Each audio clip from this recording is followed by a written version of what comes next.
Let's continue exploring the universe within art and the art behind Redstone. I'm your host, OmLedu, and in this video, we're going to build a multi-item slot sorter that works both in Bedrock and in Java. In the previous episode, we went over how to build a Bedrock version at custom sizes, but Casper Klomp wanted me to make a Java-friendly design, so thank you so much for leaving a comment and a request. I really hope that you enjoy. The biggest difference between the Java and Bedrock designs is that in Bedrock, we can build this fancy input that will make sure that no items are ever left idle in the back of the machine, fully automating the process. But in Java, this does not work. So instead, we can just build a simple clock that will also work automatically. However, it will always leave items in the back of the machine, but we can just add a lever to it to have a manual flushing system. This way, you can manually turn on the clock to flush the system. And just in case you don't know, a multi-item slot sorter is the most compact way to sort a bunch of different items. Basically, every slot in a chest works as its own item filter. But because of this, you will need to leave at least one stackable item in every single slot at all times inside the chests that are sorting items. But the chests at the end will need to have empty slots so that items that you're not sorting have a place to go, as well as your overflow. Depending on how many chests you want to have in your storage, these are the materials that you will need in order to build this. The redstone lamp and lever are for the optional flushing system. You will also need about a full stack of chests for this design, but you could always build it at a different size. The build area is going to be 14 by 6, dug down 1 on the back 5 rows. And the input will take up 4 blocks to the left of your storage chests. Now for this example, we're going to build 25 chests, so 5 rows of 5. But you could always build this bigger or smaller, which we will touch on near the end of the video.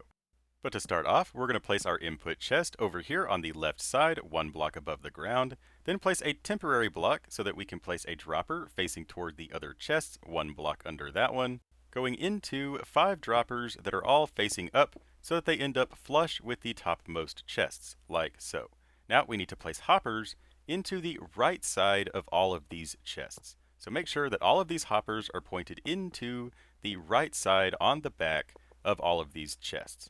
Now in between each row of hoppers, we're going to place 6 droppers all facing up. So the droppers will extend 1 below the hoppers and end up being flush with the tops of the hoppers and the chests. Now under each row of hoppers, we need a hopper going into the bottom dropper. Make sure that those are pointed into the bottom dropper. Now we need to connect the tops, so place double chests up here on the top so that the right side of the double chests are above a dropper. Now 1 block away from what we just built, aligned with the rightmost droppers and the leftmost hoppers, we need a row of solid blocks.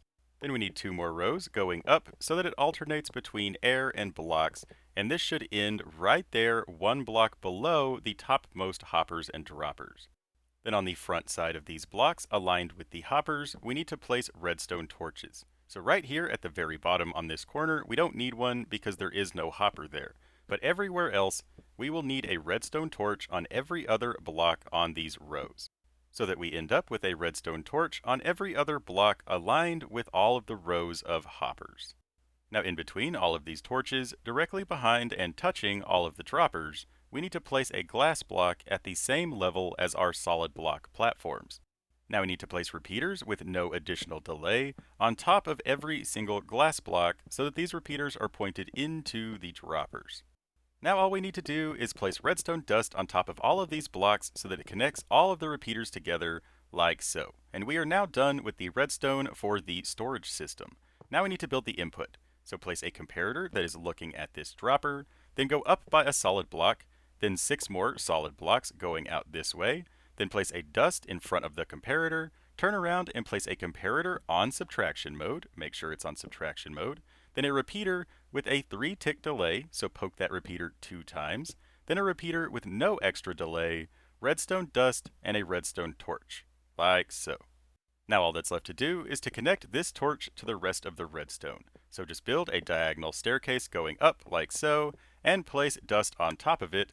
That dust should be powered by that torch, and should power all of the dust and repeaters, turning off all of the torches on our storage system. And we are almost totally done. All that's left is to add a lever over here so that we can turn this on to flush the system. So place a lamp next to that dust, place a lever on it, and now whenever you turn that lever on, it will just activate the clock and keep it on until you turn the lever off. Now without that lever, it will still totally work because it will be triggered by items being in the dropper, but some items will get stuck and left idle in the back of the system.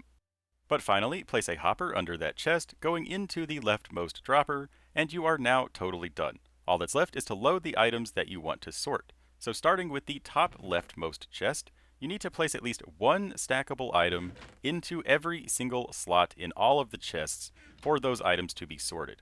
Now, your very final row of chests need to have empty slots because these are your overflow. But before we end this video, let's go over the differences between the Java and Bedrock version.